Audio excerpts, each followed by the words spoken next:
Jim, maybe you can give us a little bit of an update on.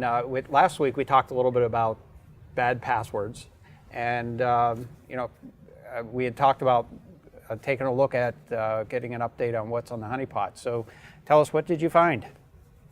Yeah, well, I was sorry I couldn't join you last week, but I was deathly ill actually at that point. So, but I did watch the show and was interested to see the report. And Matt actually since then had pointed out another blog post that was in Ars Technica about 123456 is the most common password, but here's why that's misleading.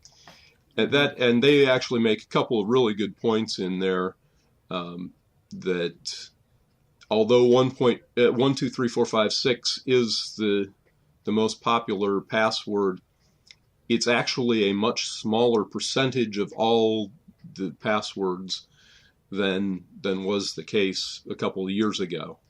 When I've done these in the past, after some of the password breaches, when I've done some of the analysis, you'll have password or 123456 being 5 or 10% of the passwords in use. And this Ars Technica article points out that in this latest data set, it's less than half of 1%. So that's actually a good sign. But since you guys talked about it last week, I decided it was time to go back and take a look at the Honeypot, since it's been quite a while since I've done one of these analyses. And this time, I did not go back and analyze all of the passwords that we've ever captured since we started running this Honeypot. The Honeypot's been out there. Kippo's been installed since July of 2011, and we've actually been getting POP3 passwords on this Honeypot since 2009. But in this case, I just went back to about the 1st of September. It did actually, I think, probably went back to about the 30th of August. But I ran about 5 months worth of data through. And one of the first things I noticed was the quantity of the password guessing that we're getting against our Kippo Honeypot has increased dramatically. Just in 5 months, we got 1.2 million password guesses, attempts, versus in our first 2 years that we were running the Honeypot, we only had about 300,000. So that was the first big thing that I noticed. And again, I did most of this analysis using People, which is a software package by Robin Wood. But I also this time added some graphs that I got from Kippograph. So the first of those is this one here, which shows the top 20 days in the last 5 months where we got most of the probes. We had days where we had 50,000 guesses here, December 5th and December 21st. Even though this is a honeypot that isn't really advertised any place, it still gets an awful lot of attention. Now this one, just to give you a little sense of how things are going here, you can see from this graph the number of probes per day. Right around Thanksgiving, we saw the number of probes increasing quite a bit. We had been seeing 3, 4, 5,000 probes a day. Now we're seeing these peaks upwards of 50,000, and the baseline up in the 20, 25, 30,000 probe per day range. That was one of the big things that came from this analysis.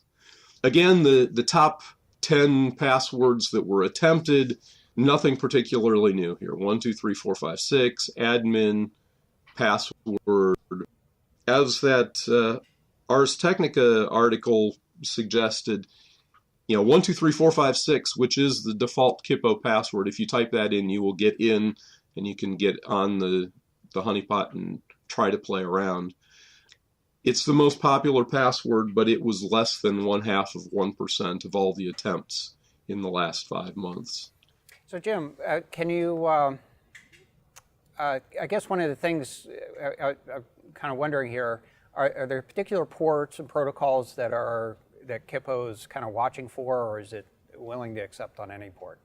Kippo itself is an SSH honeypot, so it's, that's one of our top 10 most probed ports every week, doing password guessing, and that's what Kippo is there to catch, is SSH password attempts.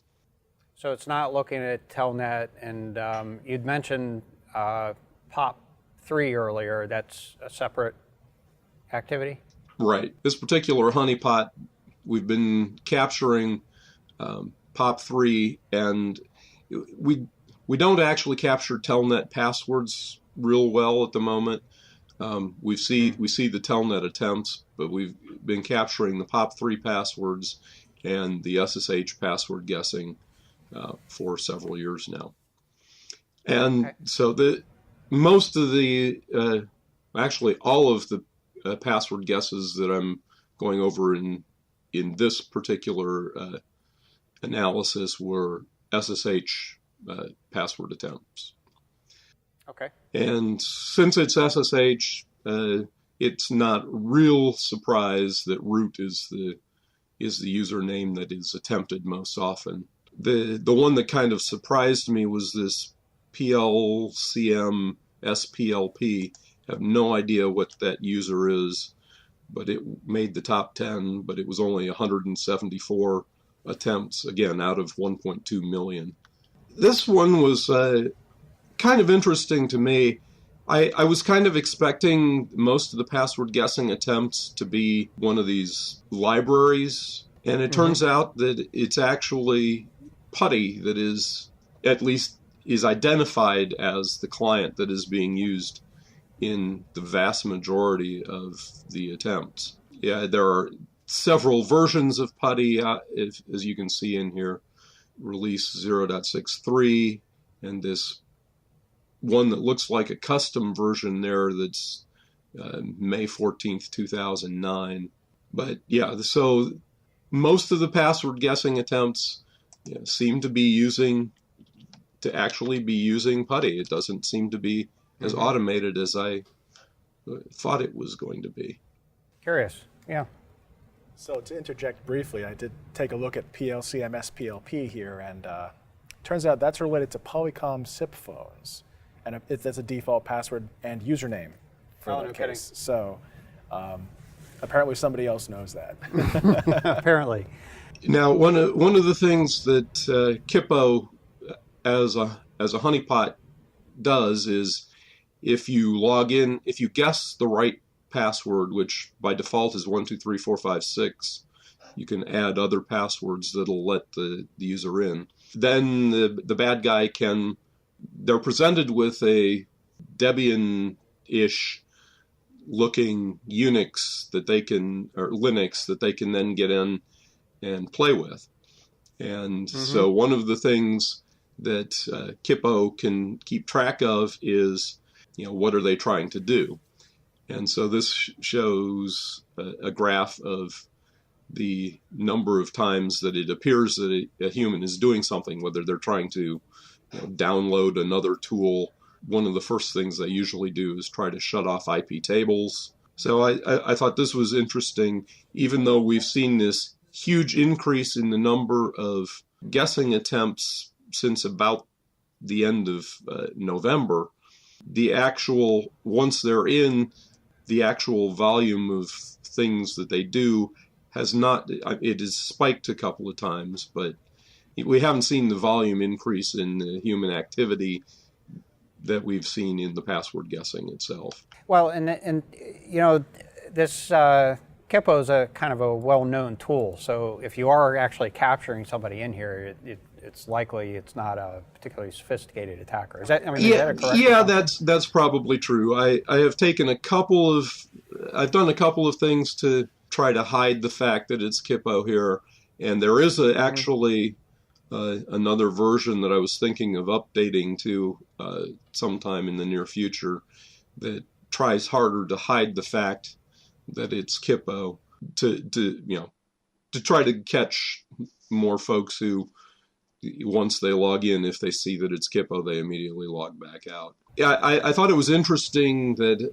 the IPs that did most of the probing were all from a subnet in Hong Kong that I suspect that a lot of those machines are compromised machines. I don't expect that those were actually where the bad guys were located.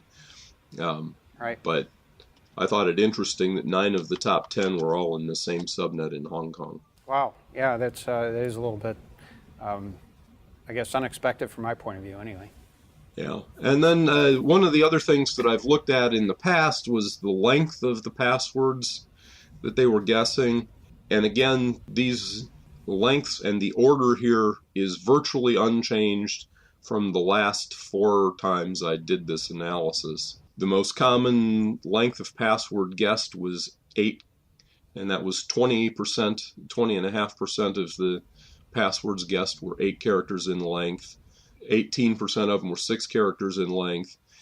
Dropped off pretty quick after the top 4 there, down to where passwords of length 13, which is the 10th most common length of a password, were just 1.5% of those guessed.